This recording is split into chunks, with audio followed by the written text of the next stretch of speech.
Human being जखत असते. क्यों नाटक मत कर, पैर दबा चल.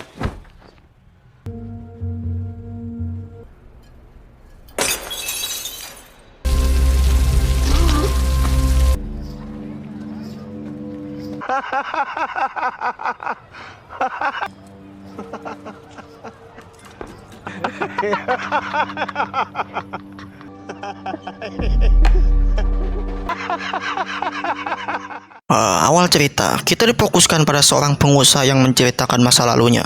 Oh ya, nama pemain utama ini adalah Balaram Halwai. Ini adalah Kishan. Dia adalah kakaknya Balaram. Neneknya memaksa kakaknya untuk bekerja di kedai teh. Ini adalah Kusum. Dia adalah neneknya Balaram. Dan ini adalah ayahnya Balaram, seorang penarik beca. Saat itu dia hidup di desa yang namanya Laksmangad. Suatu pagi dia sedang sekolah. Terlihat dia adalah seorang yang pintar karena dia bisa membaca. Sedangkan murid yang lainnya,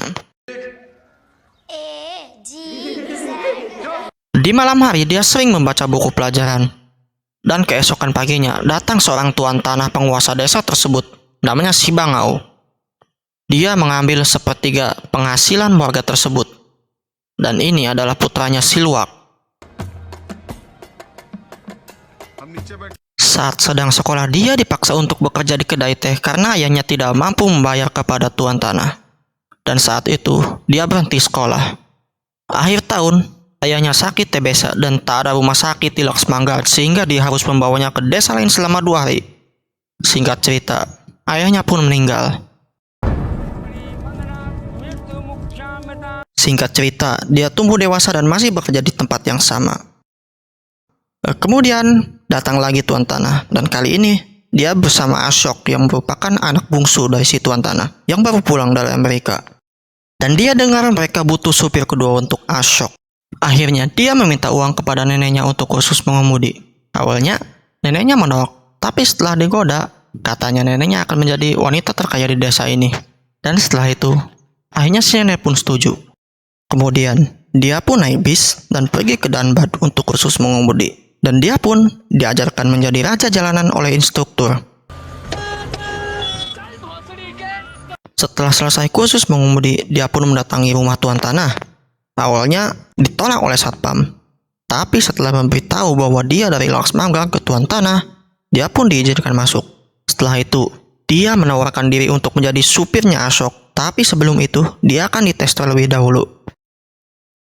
Saat dites, dia pun menunjukkan skill yang diajarkan oleh instruktur.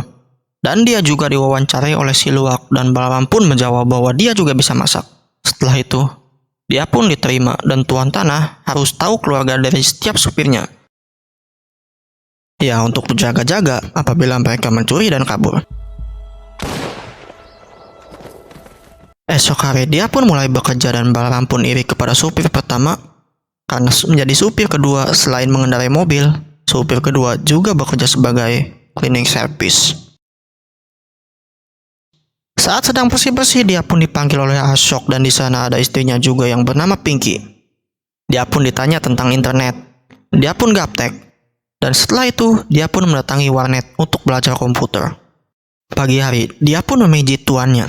Saat Balaram berpendapat, dia pun langsung digaplok. Dan si Ashok bilang, "Bila kau memukul pelayan, kau akan dituntut." Dan si Bangau pun menjawab, "Mereka menghormati kita karena itu. Ini bukan Amerika, nak." Saat itu, dia pun gajian dan memberikan uangnya kepada kakaknya. Di waktu maghrib, dia pun mengintip supir pertama yang sedang masak daging. Karena dia curiga, ada yang dia sembunyikan. Karena di siang hari, dia tidak makan dan minum. Dia pun mengintilinya dari belakang. Dan supir pertama adalah seorang muslim. Dan si Bangau sangat benci muslim. Ya, karena keluarga mereka adalah seorang mafia. Keesokan harinya datang seorang menteri sosial dan mereka berbincang bahwa keluarga si Bangau mengambil batu bara dari tambang negara dan tidak bayar pajak. Dan dia juga bilang, jika tak mau membayar negara, bayarlah aku 2,5 juta rupiah. Malam hari pun tiba, Balaram mengintip pembicaraan mereka dan mereka akan membayar lawan partai politiknya menteri sosial agar dia kalah di pemilu berikutnya. Esok hari dia mencuci mobil Pajero dan membocorkan rahasia supir pertama. Dan setelah itu, supir pertama pun keluar dari rumah itu. Pagi hari itu mereka pergi ke berbagai tempat dan terlihat jiwa pelayan sejati Balaram. Ke Partai Nasional India, kediaman presiden, dan mereka pun berpisah dengan si Luwak di kereta. Balaram pun menemani Ashok main tenis, main PS.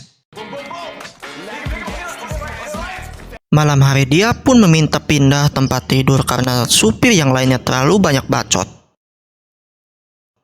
Kemudian, mereka mengunjungi rumah pamannya Ashok di dekat Laksmangat.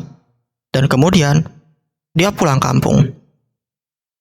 Saat sedang makan, Balaram benci mendengar perkataan neneknya yang akan menjodohkannya. Lalu, dia pun pergi.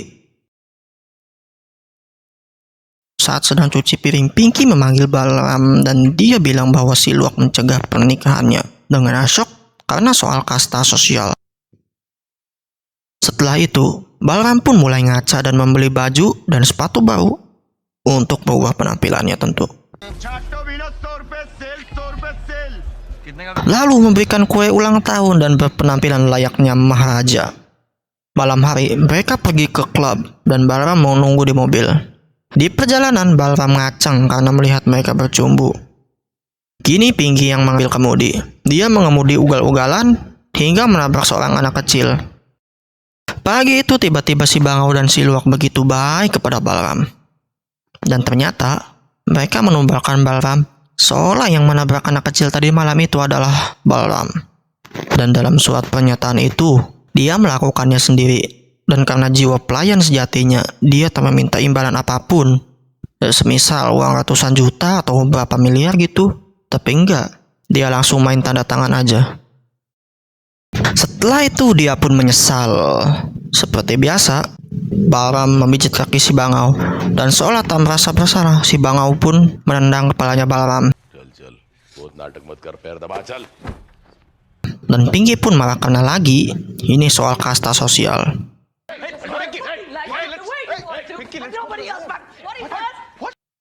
Luwak bilang dia punya surat pengakuan Balaram selamanya. Dan pada saat itu Balaram stres. Jiwa murkanya keluar. Malam hari, Pinky menemui Balaram untuk mengantarkannya ke bandara. Dan setelah sampai, dia pun pergi sambil memberikan uang untuk Balaram. Pagi hari, Ashok pun marah karena dia pergi tanpa sepengetahuannya. Ashok pun stres dan mabuk-mabukan. Mereka pun menjemput Luwak di stasiun. Malam hari, dia ngomong sendiri dan teringat saat mereka paksa tekan pengakuan itu kepada dia, sedangkan dia tidak meminta imbalan apapun. Itu yang dia sesalkan.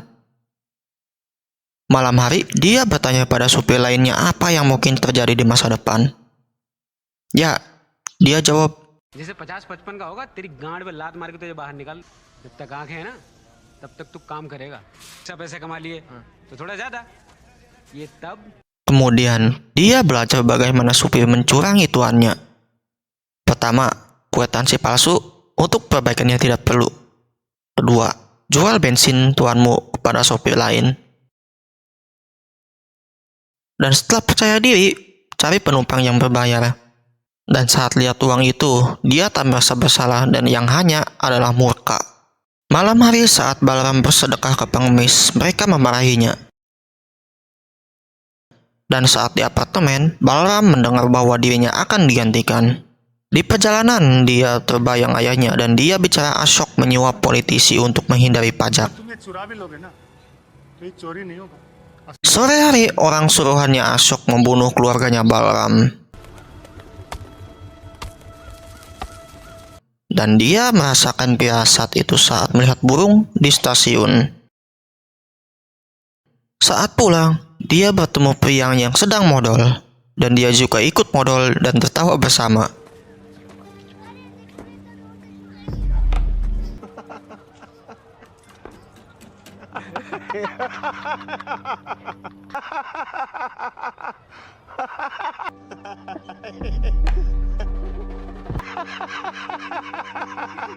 Kemudian dia bertemu anak kecil yang mungkin dia selamat dari pembunuhan itu. Karena dia disuruh nenek untuk menemui Balaram. Pagi hari, dia lihat orang yang akan menggantikan dirinya. Lalu dia melihat macan putih dan teringat kenangan masa lalu. Setelah itu, dia pingsan.